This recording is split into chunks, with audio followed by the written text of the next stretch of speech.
years, and we should keep the first version of Fahrenheit in February 1951. When I moved into LA with my family office, because my daughters were very loud and wonderful and lovely, but I had no money for it, and I went down to the basement for 10 cents a half hour. Hi, John! Are you ready? Syempre, let's go! So you see, what a place for Hi, person! We made a contract with Valentine. So very hot. So very hot? To the library again, and I added 25,000 to come to me. Pressure mo, Roy? Will you wear this? Very hot. So that we can, combination ng limit. Ano yung pakinggan mo, Jay? Ay, yan. Recorded audio yan na interview kay Ray Bradbury years ago. Oo nga pala. National Book Week ngayon. So, deserve niya pag-usapan. Best time talaga ito na mag-usapan yung about sa cheese! Hello!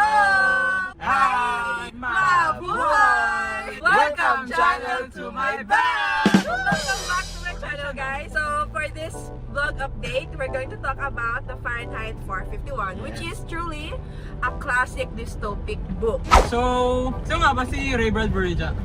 Si Ray Bradbury. Ray Bradbury? Yung ano doon, yung friend Ay, taga-Bentoa! Hi! Si Ray Bradbury, isa siyang American novelist, essay writer, short story writer, tapos playwright, having talent. How about you, Pama? I don't have any talent! He was also a poet and he was born in 𝐤𝐸𝐴𝐷𝐷𝐷𝐷, Illinois. August 22, Correct. 1920. Pag ika-third siya sa as like sibling. Ano English? What is your rank? In English, how much in you, in your family? So growing up as a kid, like may na-meet siya na magician, si Mr. Electro. And then they had a Short encounter. And Mr. Electro tapped his shoulder and then said, "Live forever." Ano meaning nun? Bakit sinabi niya yun? Ano? Wala ko nun. Wala ko sila dalawa.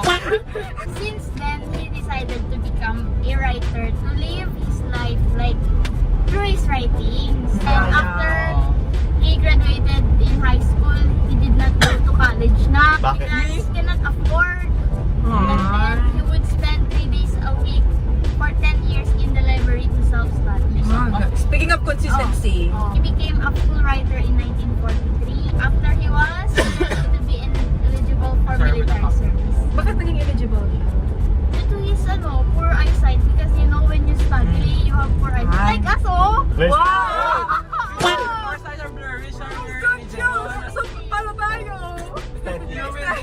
In addition, he wrote 30 books, 600 short stories, Grabe, and a number of poems and essays. First niya na major novel was published. Yung title nun is The Martian Chronicles, which in 1950 doon na-establish yung kanyang reputation in the writing industry.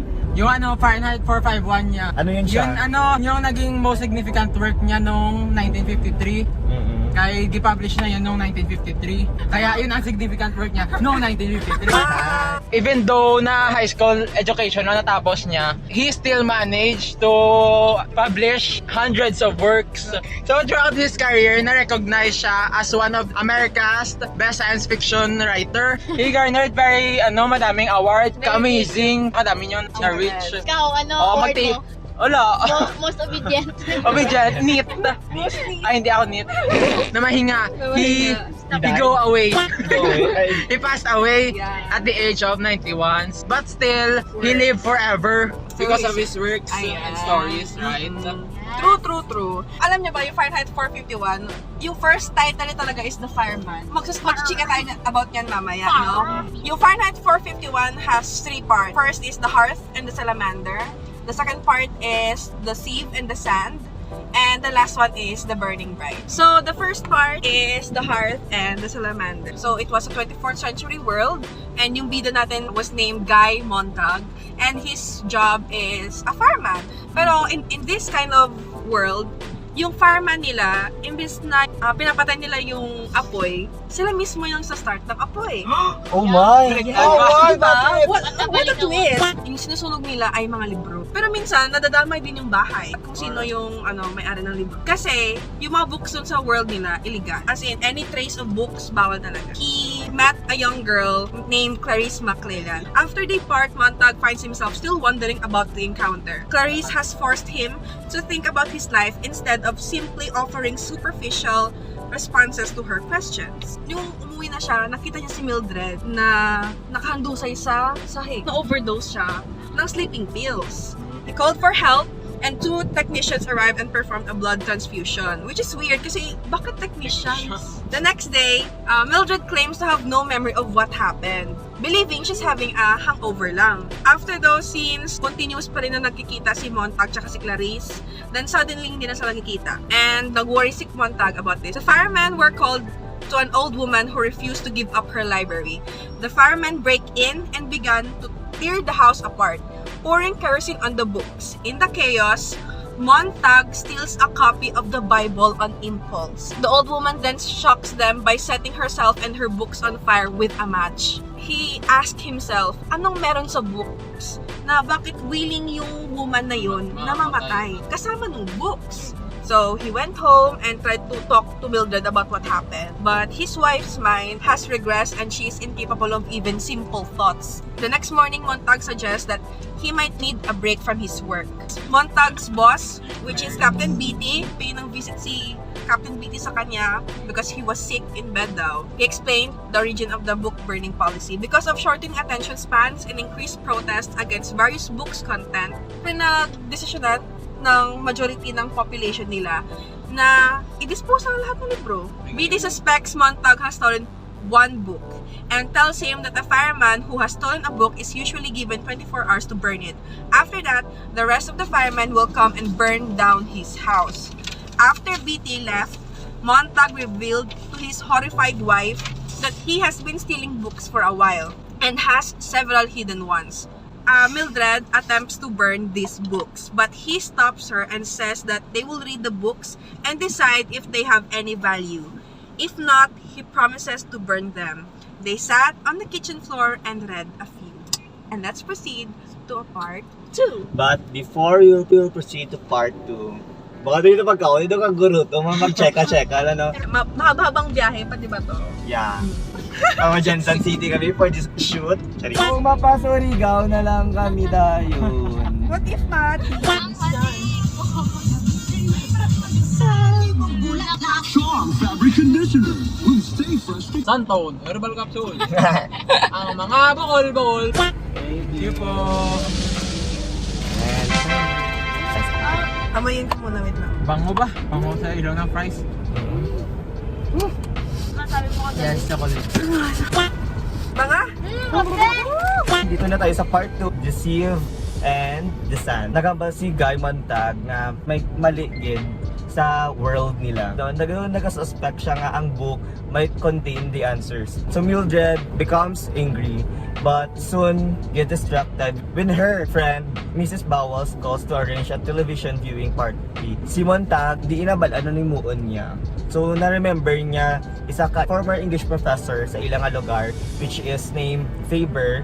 Na-met siya long time ago. Si Montag pumunta sa bahay ni Faber. Dala niya gapon itong libro which is the Bible. Pagkita na nila ng pagtung naging refuse na niya ang favor ni Montag. Tapos nagsuging gisi itong Bible. Sige, nagpayag siya. So yung ginawa niya is binigyan niya ng earpiece. Bullet shape daw na earpiece yung binigay. This earpiece maging guide niya as they travel or encounter some people. Nagpuli na dayon si Montag and di-interrupt niya yung viewing party ni Mildred. Try niya nga mag-engage sa mga bisita ni Mildred.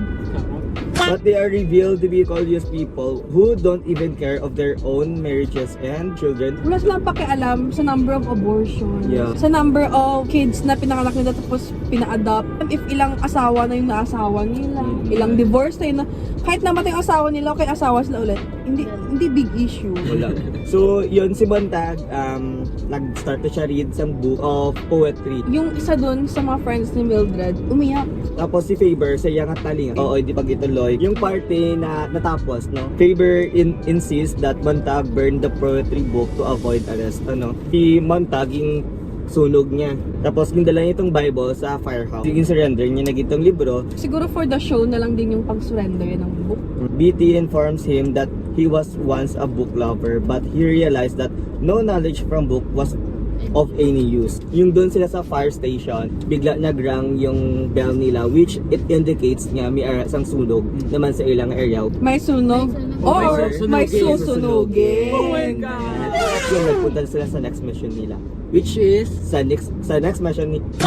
Ano mission is yung sa party na ng kwento. Is that real? So, part 3 na tayo. The Burning Bright. And nagulat si Montag na yung location na ipuntahan nila is bahay nila. Uy! Kung ako yun, di ako magsama. Pero, wala man choice si Montag, so nag-follow na siya ng order. Beatty told Montag, doon niya nalaman. Told. So nalaman ni Montag, ang nagsumbong daw gali sa kanila is yung asawa niya and her friends. That's why si Mildred dali-dali siya galis kay daw guilty siya. Discreet. Gisunog niya bahay niya kay yun yung job niya sa fireman. They burn. Na-discover ni Beatty yung earpiece. Gitreten nila to kill Faber. They away. Nagdating sa point na Montag killed his boss Beatty. Paano, like, baril? He flamethrower Beatty. And Beatty, so yun nasunog si Beatty. Then yun nahabol si Montag kaya yung mga robotic dogs is assigned to chase through scent. Habol siya ng robotic dogs. Giturukan sa legs ng tranquilizer. Naturukan na siya before niya pa na-kill yung hound. So nagkiang-kiang siya papunta sa bahay ni Faber. As he limps away, he wonders if Beatty has wanted to die and set up Montag to kill him. After arriving at Faber's house, the old man urges Montag to flee in the wilderness and make contact with the drifters. So a group of people who have escaped society, they see another hound dog being released on the television. So after floating along with the river for quite some time, na lose niya yung hound dog. Then para lang ma-prove na hindi failed yung hunt, kay baka kuan sa mga isip ng mga people na na-fail yung government. So i-assign na lang yung hound dog to kill a random guy and declared it as Montag. The drifters have each memorized at least one book with intention of carrying its knowledge into the future. In case na ma-burn yung mga books, like daw gi-memorize, gidala word by word, they can rewrite it. Grabe no, kaya naman yun. Formula pa lang gani, isang freeway nila. As Montag studies with them, yung may mga bomber fly over their head and drop nuclear bombs to the city. The next day, Granger tells them about the legendary phoenix that rose from the ashes and that humans can do the same.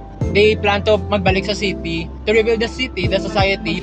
Yun, galing no. Doon tayo sa historical approach and social approach. So, the book was published in 1953. It was written at the height of the Cold War and the Korean War. This period of the 20th century aroused Bradbury's fear and worry in regard to the widespread suppression of information and brutal government investigation. Authorities used to hunt artists and writers with suspicions of communism. Bradbury believed it set a dangerous precedent for further censorship and was reminded of the destruction of the Library of Alexandria and the book burning of fascist years prior. Kasi yun nga, censorship eh. Ayaw ng authorities na madaming alam yung mga tao. Yeah. He put his thoughts, emotions, and skills into good use and wrote The Fireman, which was published as the Fahrenheit 451, which is the temperature On what? burning paper. But there are some people na gina-question nila na bakit 451 nakadepende naman sa material ng paper yung pag-burn niya. Despite all of that criticism sa title niya na yan, masterpiece pa rin talaga yung novel na na-publish niya. They were thinking about a new title for the fireman. Siguro something marketable. Yung mas curious yung tao, mas ma-intrigued sila. However, in Fahrenheit 451, Montag learns that it was the choice of the many that gave rise to the current regime. As culture disappears, imagination and self-expression follow. Even the way people talk is short-circuited, such as when Montag's boss, Captaim Beatty, describes the acceleration of mass. Speed up the film, Montag. Quick, click, peek, look, eye, now, flick, here, there, swift, pace, up, down, in, out, why, how, who, what, where, bang, smack, wallow, bing, bong, boom. Digest, politics, one column, two sentences, a headline. Then, in mid-air, all vanishes. Hindi mo pa na-analyze or na-understand yung words before. May sunod na information naman.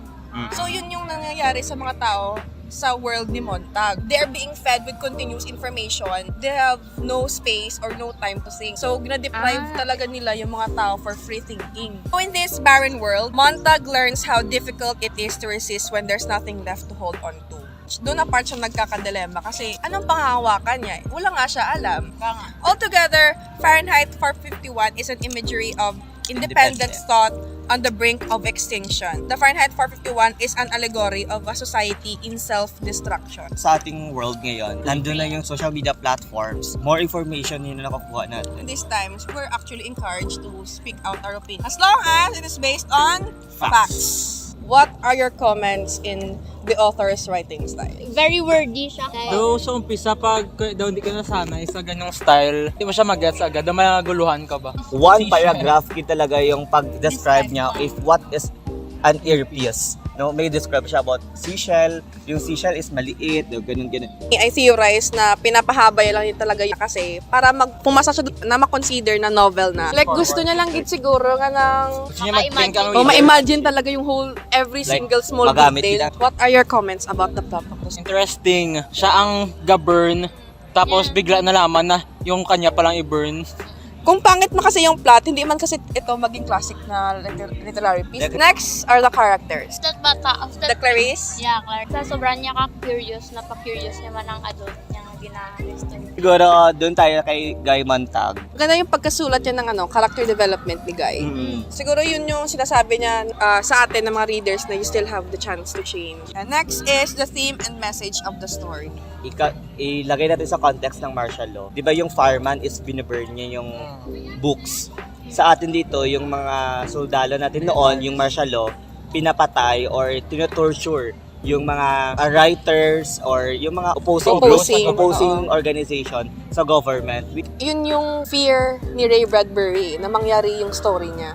Nangyayari na yun ngayon. May ibang tao talaga na tinatrato na lang yung pagbabasa ng books as for the aesthetic. Hindi na siya for its core purpose na to learn something. Di ba parang papunta na tayo dun eh. Somehow amazing kay Ray Bradbury. It was 1950s when he wrote the book. Tapos medyo na-predict yung pagka-technological advancement natin this era. Give one unforgettable quote or line. It is a pleasure to burn. Lived, but not live. He knew why he must never burn again in his life. The sun burned every day. It burned time. The world rushed in a circle and turned on its axis, and time was busy burning the years and the people. In this juncture, we're going to give our Rating. overall rate. So, 1 as the lowest and 10 as the highest. 8 lang, ganyan. Like, very wordy, ginamit. For me naman, I will rate the book by 9 out of 10. Kakaiba yung story niya. How the author described that main character or the characters. We learn new vocabularies. Yeah. Oo. So I rate it 6 out of 10. Di ba kayo wala picture, kahaba, kadaming words na hindi ko alam, mga tana yan. Na-bet ko lang din yung plot, kaya daw ka-interest. Siguro 9 out of 10 din. If tayo yung mga klaseng readers na very geek sa books, sa literature, siguro na-appreciate natin yung lengthy niya ng words. Well, it is a book na talagang ituturo sa mga literature class. Kasi andun yung message na dapat we must give importance to our literary pieces even though matagal na siya sinulat. Kasi our past is our foundation for our future, di ba? Uy! Bago ba? Saan yun galing? Hindi ko alam. Overall rating, 8. 8 out of 10. Not bad. Not bad. Mas na-appreciate namin mga literary pieces sa past. Can we imagine our future without the books that were written in the past? Magandang bobo natin siguro. That's it for this video, guys. Thank you so much for watching. Don't forget to click subscribe, like, and comment down below. Sure! So once again, I'm Jerfelle. I'm J Mark. I'm Carl. and I'm Charmie. And we are the team Fahrenheit 451. Hey. Bye!